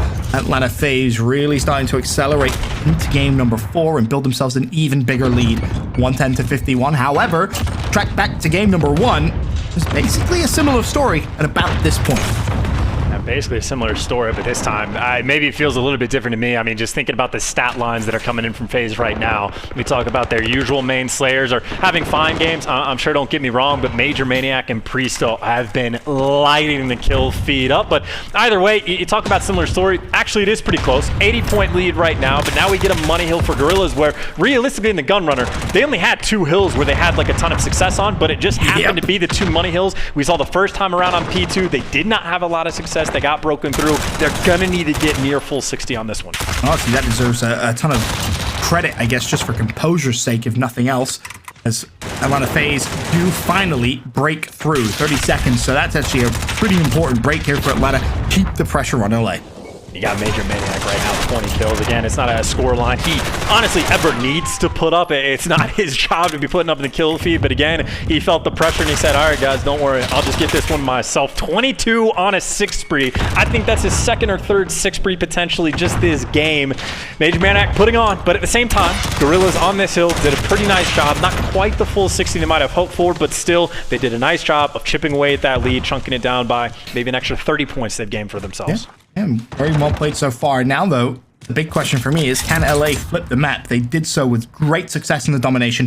If they can do it again here, and honestly, the lead Atlanta will have after P1, they might not have to worry all that much. And Vivid, the key component for LA, struggled a little bit here in game 4, but as does everyone from the Guerrillas. He sits at 13-20, wins another fight against Simp, but you can see where Atlanta are respawning. They are trying to hunt him down again. Vivid wins the fight. It's at the point now where Vivid just needs help. Everyone from Atlanta recognizing they have to shut him down. They are flooding straight towards him. Still, Vivid, a nuisance, almost won that fight. Finally, the support is there, but my fear chance is it's just a little too late. Well, I will say, though, at the very least for Vivid, he did such a good job of spawn killing the enemy's base that FaZe, they had to turn all their attention to that, which means the actual current hill, well, has been turned into, I think, the best hill we've seen from the Guerrillas so far. They've gotten more than 40 points on it. So, yeah, fantastic job on this P1 hill again to climb right back into the game. And now we have a vaguely similar situation. What we saw at the half is just going to be flipped roles, right, where FaZe is going to be trying to hold on. And the question is whether or not the Guerrillas are going to be able to make a dent in this P2 hill. And so as we rotate to P2, it's about a 10-point lead for Atlanta FaZe.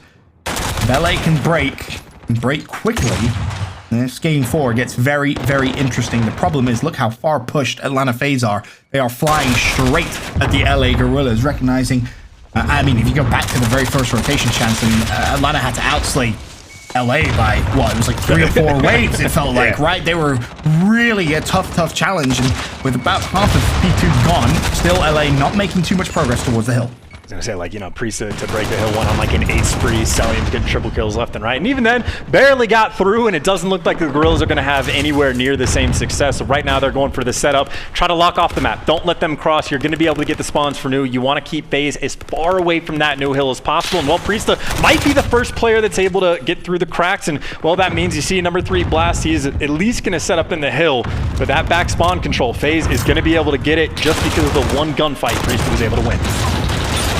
Almost gets himself a slippery double kill. Not going to be the case. Shots from Priesta finally connect. Decimate will fall. So despite LA being inside the hill, as you mentioned, the back spawn now fully locked in by Atlanta. They can not win it here. They can definitely put this game pretty much out of reach. Yeah, I mean, again, you mentioned about Priesta being the guy that when his teammates maybe aren't having their normal games, he'd be very happy to step up to the plate. Think about that run of a play he just had. Goes from his spawn on the right side of the map towards P2, wins one gunfight by the brick wall, wraps around the map, and then he goes and pickups 3, takes out a player on top of the hill, and then gets 2 different players out of power position top L. That is one of the better lives you really can ever expect to see out of any player. In my mind, that's the one that's going to just solidify the game. You saw the setup for the Guerrillas where they were trying to lock the players off, keep FaZe pinned back, but Priesta says, thank you very much. I'm going to break through and do it all myself. Atlanta fighting back in the series. Down, of course, 2-1. This to force a game 5. The neutrals wanted it. As we said, 2 of the best search and destroy teams in the league. Atlanta take game 4, 250 to 156. We go to a game 5 search and destroy. And ordinarily, I would say it's a good thing that FaZe did that in such a dominating and overwhelming fashion where they just outslayed by 25, 30 kills, whatever it's going to be. But at the same time, I think if Guerrillas, their game plan the entire time was they were expecting if they're going to win this series, it's going to have to be in a game 5. Both their wins this weekend have been game 5s. The only one they lost, they simply did not get there. And the question is well, you're one of the best S&D teams in the game, but can you beat the best when it comes down to the game 5? That's the task Guerrillas have ahead of them, and it's definitely not an easy one. I mean, they were one gunfight, realistically, away from doing just that in game 2. Game 2 goes to around 11. Here's a quick glance at some of the stats from that game, number 4 overall on the side of LA. It really started off pretty bad, and it never really got much better. The slaying power from Atlanta FaZe, just too much for LA to handle. And of course, because of that, we go to the game 5 search and destroy, which, I'm gonna be honest, my memory chance is terrible. Do you remember the map? Oh God. Your memory's just as bad as mine. I want to say it's Arcloth, but I'm like 30% sure, so definitely 30%? Don't trust me. Okay, well, won't trust you too much, but either way, I suppose I could just check. This series has been absolutely fantastic so far. What a way to start off our CDL Sunday here at the Minnesota home series. I mean, you really couldn't ask for much better games. It's another game 5 this weekend. There's been so many of them. As this semifinal, no different. It's been a great one, though, so far. Atlanta FaZe versus LA Guerrillas. We'll be right back after this with our game 5 search and destroy. Gun runner, gun runner.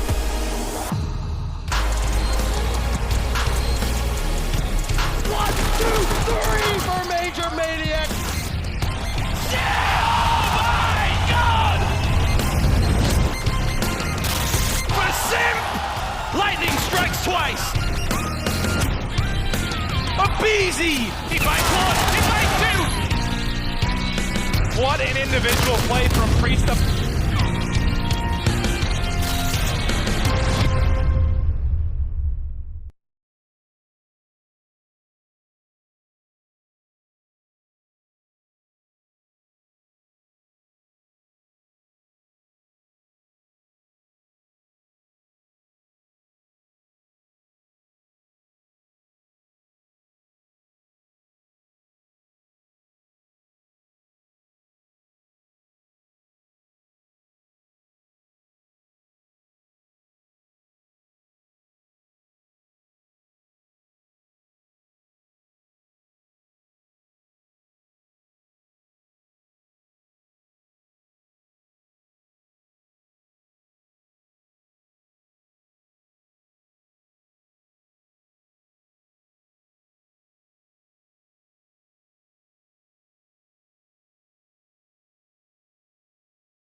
Want to play Search and Destroy like a pro? Here's some S&D recon from the U.S. Air Force. Gunrunner. It's an industrial maze of dark alleys and warehouses that connects 2 bomb sites on opposite sides of the map. Bomb site A is right outside of the mine shafts, in between the rows of rail cars, while bomb site B is nestled in between the forest and the cargo crates. These 2 bomb sites are each surrounded by a bit of high ground, great for securing long sight lines with snipers and assault rifles. Meanwhile, the many tunnels and buildings connecting the 2 sites offer plenty of close quarters chaos for those with the guts to hit a full speed rush. Whether you're on offense or defense, we've got the recon to help you draw first blood. If you're on offense, securing quick control of mid-map can be huge in opening up a bomb site early in a round. For aggressive early rushes, an SMG is our weapon of choice. As soon as the round starts, run straight for the building in the middle of the map. There's a good chance a player on defense will try and take control of this building for themselves. But if you're on offense, you can get there just a bit faster than your opponents. Let's see how a pro like Scump rushes mid-map on offense.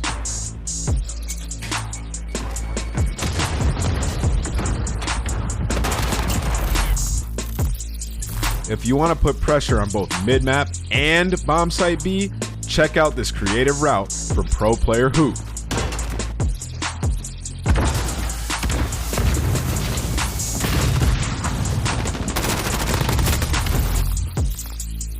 If you're trying to get somewhere fast, try running with a knife equipped. This will double your tactical sprint duration and shave a few seconds off your opening routes. If you're on defense, there's no need to go crazy and run at them. But if you still can't help yourself, check out how Vivid rushes mid-map on defense.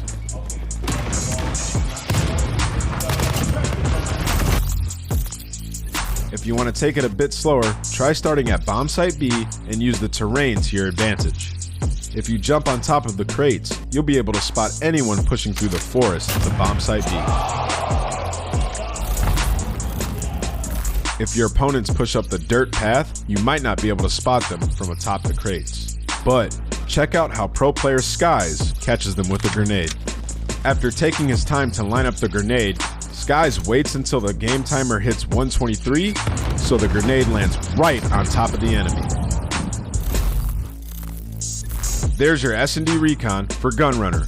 Good luck down there.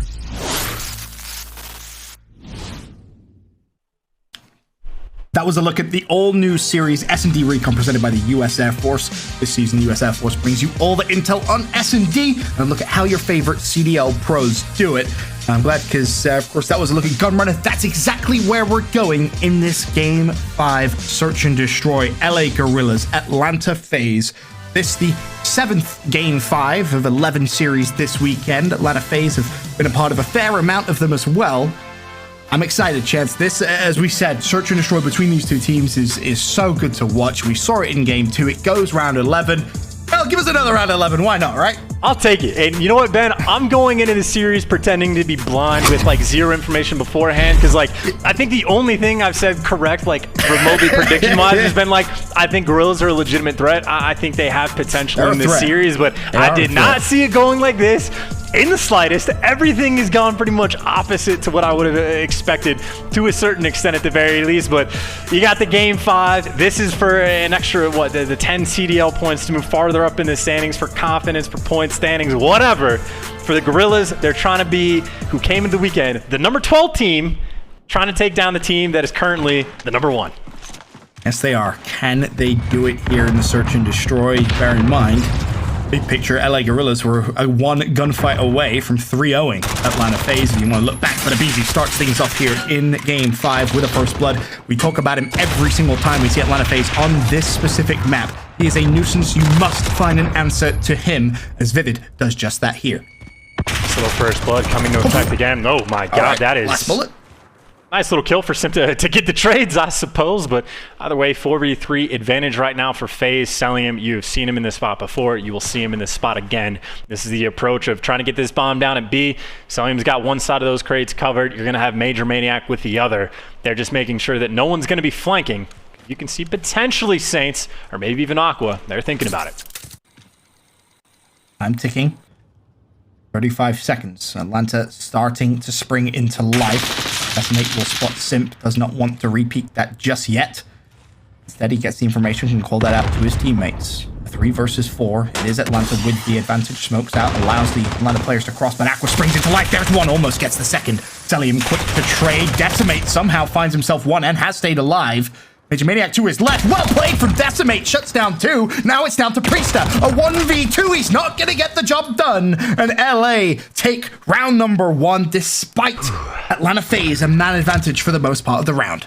I'm stressed out, Ben. I'm stressed out. I'm not going to lie to you, but hey, nice little bounce back. How do you think the 11 people that thought LA Guerrillas were going to win this event feel? They're probably just as stressed out as you, if not more. I mean, again, just think about the players, right? We heard the comms from the hard point. That was the most energetic I've heard the Guerrillas. Now they got to be near tweaking out, right? Like they're just like you're knocking on the devil's door, and they're making great plays the entire time. That was another round. Like I think in the Piccadilly, they got blooded maybe 7 out of the 11 rounds, and they were still winning even with the man disadvantage. That's exactly what happens in this round. They just clutched up. Nice little 3v4 and Decimate. He was the guy that made the biggest play. 0 for LA. In round number 1. As round number 2 starts to develop, Shock Horror, Abizi pushing through vents. Who would have guessed it? There is a player ready and waiting. It's going to be Aqua, and he wins the fight. First blood for LA. And they now convert that into a round win, as Atlanta were so unsuccessful in doing in round 1. Cellium is just dancing and darting through the smoke, wanted to push forward. Instead, he will be shut down by Blast now. 5 versus 3.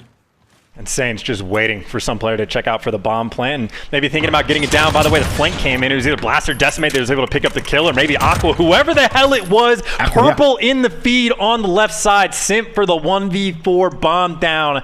Oh, how fast it can happen. And frankly, nothing you can do. 3 players getting bullets in a Simp in the end. That is 2 rounds in a row for the LA Guerrillas. And that was such a nice play from Aqua. He really opened up the round there.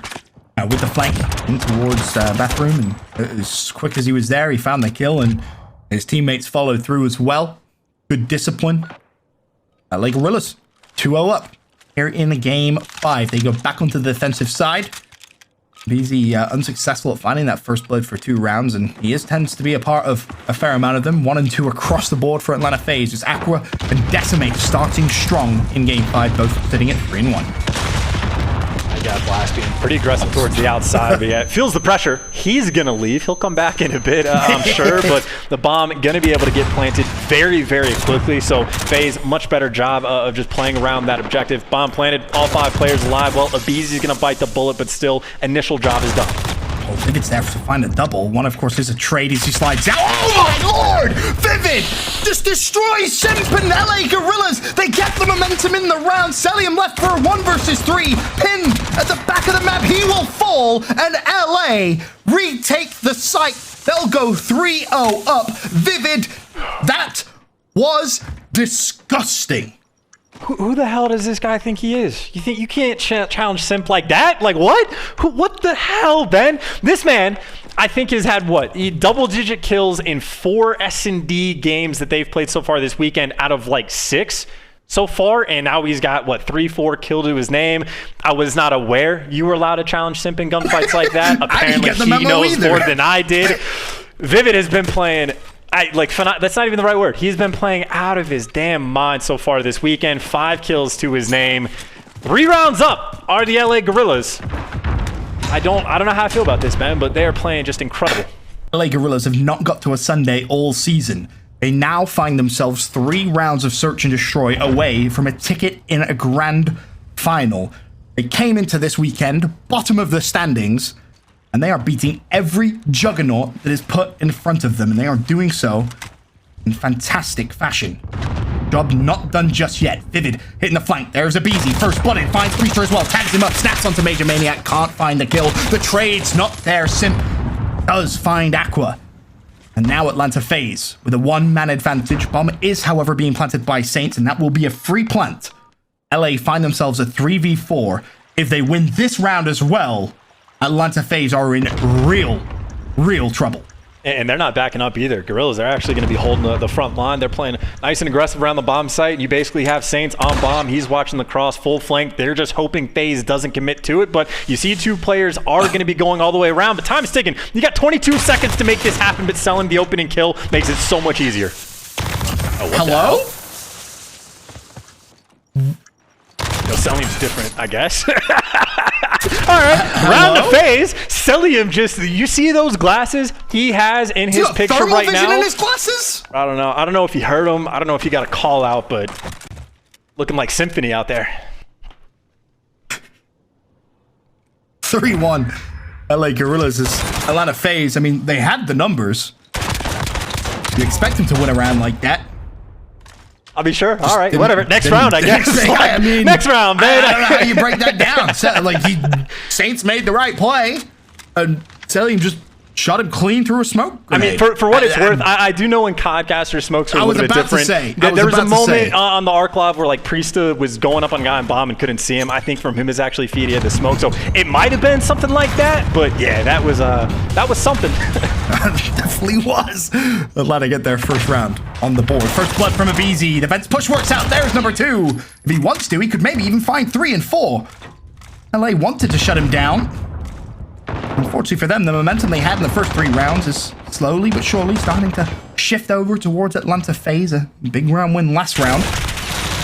Simp will not fall there. Decimate gets outgunned. Blasting Saints. Careful, Saints. There's a smoke grenade there. If Celium's around, he might shoot you through it. Yeah, maybe there's not a smoke. I don't know anymore. Blast, though, is actually able to find 2. So all of a sudden, what was a 2v5? All of a sudden, just a 2v3. So Guerrillas trying to make some magic happen. And, of course, Blast, again, we talk about his S&D skill all the time. Him and Saints are definitely a duo that can make it happen. Bomb is leaning towards the A site. Is going to be getting planted now by Simp. And it does seem like that the Grills are starting to wise up to it, but the question is, you got a lot of gunfights you got to win. Yeah, Blast has to win a miraculous gunfight, which he's just not going to be able to do. Priest has sat watching the cross, now a 1v3. Saints, really, in an impossible spot. A lot of FaZe know exactly where he is. With 30 seconds left, Simp's just going to outgun him. Atlanta, back-to-back rounds. Still, though, LA lead Game 5, 3 rounds to 2. Yeah, it's sort of generically on Gunrunner. Like, normally you go to the B bomb site just because it's a lot easier to get the bomb down, but teams are very happy to go for the B retake because for the most part, you know 90% certainty exactly where everybody's going to be. You know what types of breaks you need to do. If the bomb ever gets planted towards A, you now have to like check so many corners, so many angles. You got to make sure people aren't looking at the bomb from under the train tracks from across the way. Like, it is incredibly difficult to get retakes on A when they're planted like that for free. So again, just a solid job. 2 bounce back rounds from FaZe. Push the Grills back on the attack. Make something happen. And this first blooded, well, aBeZy makes it easy with the dead silence. And who would have thought aBeZy pushing through vents? Never seen that before. Vivid will fall for first blood, and it's ironic because I was going to say, I really am looking at him in this game 5 to have a massive performance. He's been great in search all weekend, as you so rightfully pointed out. This round is essentially over already. It's a 5 versus 2. It's a 5 versus 1. It's over already. Atlanta FaZe, as quick as LA won 3 rounds, they bounce straight back, tie it up. 3-3. And I'll say FaZe, I'm not expecting to be necessarily nervous in this series. Like, obviously they want to win, but they seem like a team that has been in many spots like this before. And then, of course, on the flip side for Guerrillas, you're feeling great. You go up 3 rounds, you blink 30 seconds later, all of a sudden 3 rounds have now gone the way of FaZe. Not easy to settle down, so this is the ultimate take a deep breath, talk things over, calm down just a little bit, and try to bounce back, because FaZe, again, sometimes they just flip that switch, and they're at least attempting to right now. Round 7 underway. Atlanta FaZe on the attack. aBeZy, he's got himself up close to the site, but it's maybe more than anything else because, of course, he doesn't actually have bomb in hand. Finally, his teammates can push forward as the smokes pop out. You want to see LA Guerrillas win this round just to stop the momentum, as Decimate was beat away from finding the pick. Vivid does get first blood. Blast shuts down Simp as well. Bomb still has not gone down. Bear that in mind. Has actually fallen relatively close to the B site. And it's LA. The 2-man advantage. It's so close. Major Maniac cannot find him just yet. The push will have to come through quickly. There's a flank starting to develop. It's Vivid again. He'll find one, spots Celium, tags him up as well. All down to Major Maniac and Celium here for Atlanta FaZe. 2 versus 4. And again, Chance, you feel this round should be good for LA. I mean, frankly, just the fact of where that bomb is down, Vivid, you stay alive in the back. Whoever was behind Vivid stays alive in the back. It's pretty much a done and dusted situation. So, deep breath was taken by the Guerrillas. They talked it over. They figured it out. And I will say, I mean, obviously, there's a ton of things going on in this map with 10 players alive. But at least to a certain extent, it's a lot of aBeZy versus Vivid. Whoever's that man playing in and around vents, whoever's able to strike and get that first blood is able to open the map just a little bit more. Arguably the most important, not like power position necessarily, because it's not like a filthy head glitch, but one of the most important parts of the map to have control of. And well, there's the battle. Vivid right back to it. Looks like aBeZy's not going to match him. FaZe playing very aggressive on the B-bomb side. Yeah, Vivid sits at 8-4, by the way. As I said, I wanted him to have a good performance, and well, you're getting that here in the game 5. Celium does draw a first blood, though. Blast will fall. Atlanta FaZe with the advantage here in this round. And they close it out, though. That's the question. Vivid should surely fall. It's Matt. He was forced there, simp pre-aiming. And everyone from LA falling like dominoes. Saints and Decimate at 2v4. It seems like you got FaZe starting to dig into their bag of tricks just a little bit. It was a very interesting off angle played by Celium off the rip just to find that first blood. And now FaZe doing the smart thing. Everybody's playing in the back. Saints, unfortunately, not able to spot Major Maniac, just barely behind that cover. And yeah, you can get the bomb down. FaZe is happy to get up for free. I think Major Maniac has a pretty good idea of where these players are going to be at. 4v2 retake. You have to imagine FaZe, unless Decimate or Saints does something crazy, Someone should be needs good a for the two-piece. round. Someone has to get a 2-piece here, otherwise there's no way this round is won. And bear in mind, that's a 2-piece without really trading. Priesta maybe first to fall. Never mind, he wins the gunfight against Decimate, and that really secures the round. Saints is trying to be sneaky. We'll find Celium, but the trade is instant. Priesta finds it, and more importantly, Atlanta FaZe tie this up 4-4. We had a round 11 in game 2. I'm honest, game 5 is looking like it may follow suit.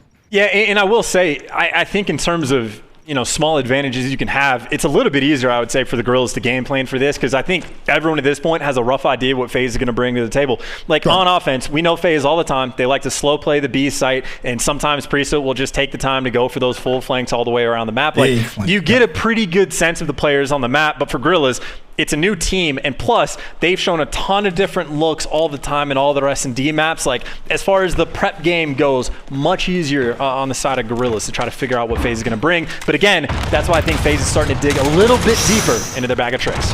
Blast is going to be pretty annoyed he didn't actually find that kill. That would have been a nice first blood and a big opening, but he actually gets it with a nade instead. aBeZy will fall.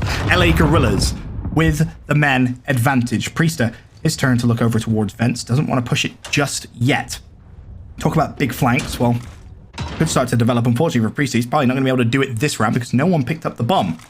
As he backtracks to get it, doors can miraculously open and close with mind control, by the way. Saints that's what I was saying earlier, to not game. necessarily trust the smoke, because the right. player's perspective is a little bit different. Just a tad. Or wildly different, apparently. I actually have no idea if the door is open or closed. Judged by Major Maniac jumping across, I would assume it is open. Bomb being planted, though. Mate, yep, it's definitely open. Saints is throwing smokes through doors. You gotta love it. Team kill! What just happened there? Aqua shuts down Vivid. There was no one from FaZe even close. I'm very confused as to what's just happened there. So now, a 4v4. Saints will trade out. Celium also shuts him down. So this a 2v2. As Decimate shuts down Celium, 20 seconds on the clock. Simp's still in blue crate. He should win that gunfight. He does. I am so unsure of what's just happened there for LA. They had the man advantage. 10 seconds left. Don't get too excited. The knife isn't going to matter at all. Atlanta will win this round and put themselves one round away from a final.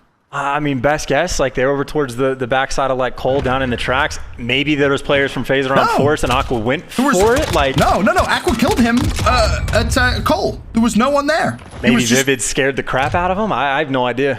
I mean, that like if you're on YouTube, rewind it, try to figure it out. Yeah. But I do not have a guess. Right now. The only thing that I know is that is a tilt-worthy thing to have happen. Now you find yourselves in a position you have to win 2 rounds back to back. Pressure's on. Guerrillas, I mean, they have played out of their minds this series.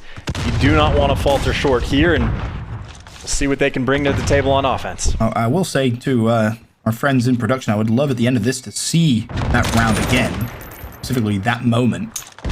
There's no first blood just yet. Vivid seems fine. I think it wasn't as if he was just AFK and it was Aqua just making sure no one got a free pick onto him, but either way.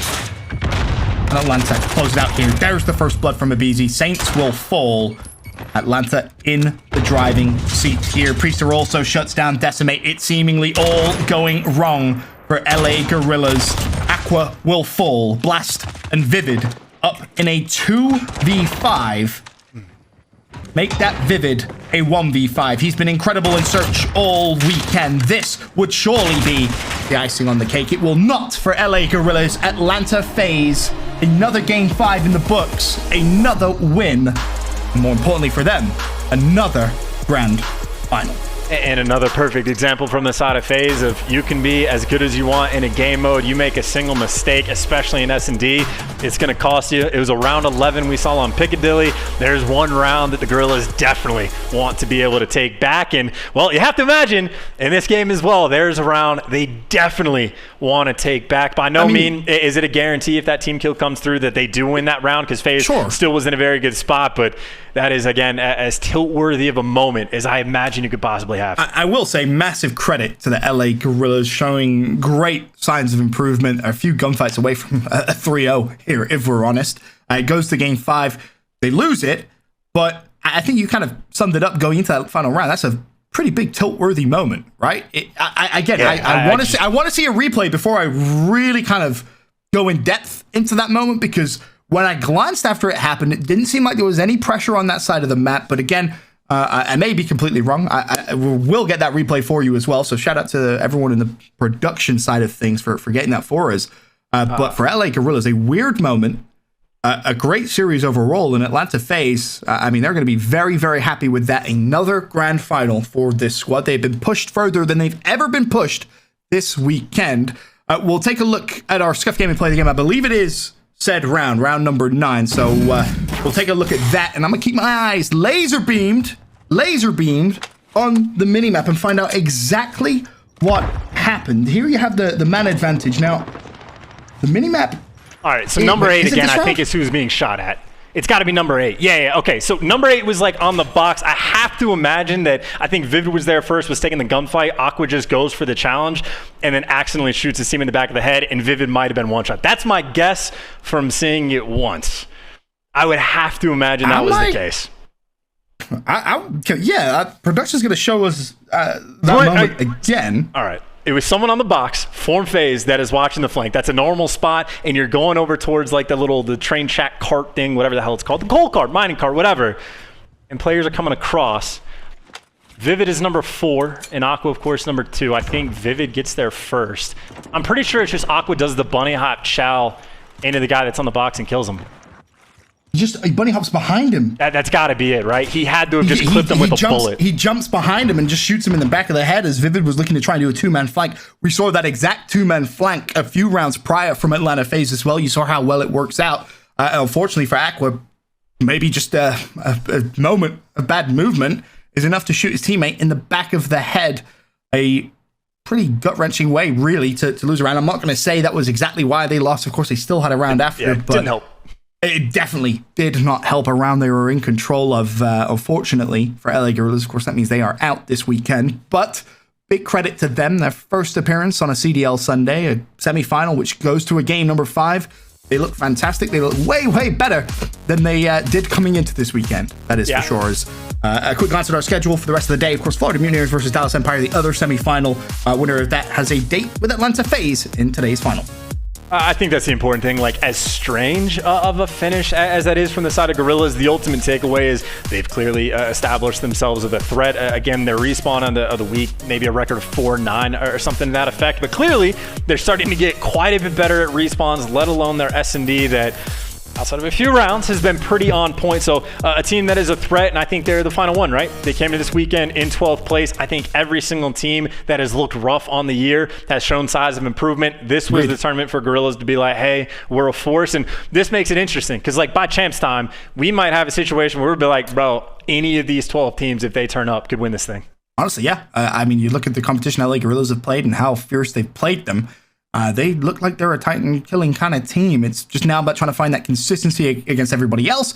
That is, of course, going to be the key component, as Lottie really started the day saying, when she spoke to Aqua, he said, we're not really too worried about the league games. We're really focused on champs. That's a great mentality to have, of course, the big tournament at the end of the year, but you do not, and I mean do not, want to finish bottom 4 of the standings. Starting off champs in the loser side of things is going to be a horrible, horrible task that you're going to have to try and overcome. So, yes, the sentiment is correct. The CDL points chance are still so important.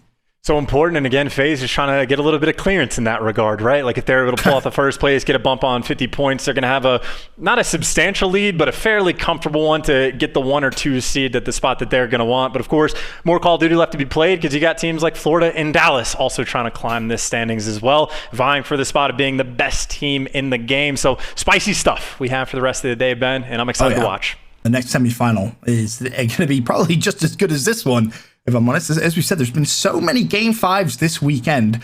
It's been absolutely fantastic to see some of the amazing games we've had so far. But just to give some love over towards our Air Force gunfight for the rest of the season, the U.S. Air Force invites you to head to game battles and compete in 2v2 gunfight tournaments every single Wednesday. You and a friend can compete for your chance at $1,000, courtesy of the CDL, as the winning duo. So there's a quick glance at some of the dates. There's a quick glance at some of our winners as well. So for those of you watching that maybe fancy yourself over at some gunfight, now you know exactly how to get yourself involved. We love some competitive Call of Duty. I mean, what is it? Like one team in there that's won 3 tournaments and another team has won 2. So apparently there's just 2 duos out there that are apparently running gunfight. That would be interesting, since gunfight's like a new thing. If there's been like random people that have been grinding this nonstop from day one and are just filthy at the game mode, like you never know. It'd be interesting to watch like whoever is the main winner at that thing go against like a Simp and Sellium. Just see what happens. I know where I'm putting my money, but I'll watch it. Oh, congratulations once again, Atlanta FaZe. They're in another grand final this year. But again, a big congratulations to LA Guerrillas. Massive improvements. Everything from myself and Chess this weekend. We'll be back after this with the PlayStation Instant Reaction.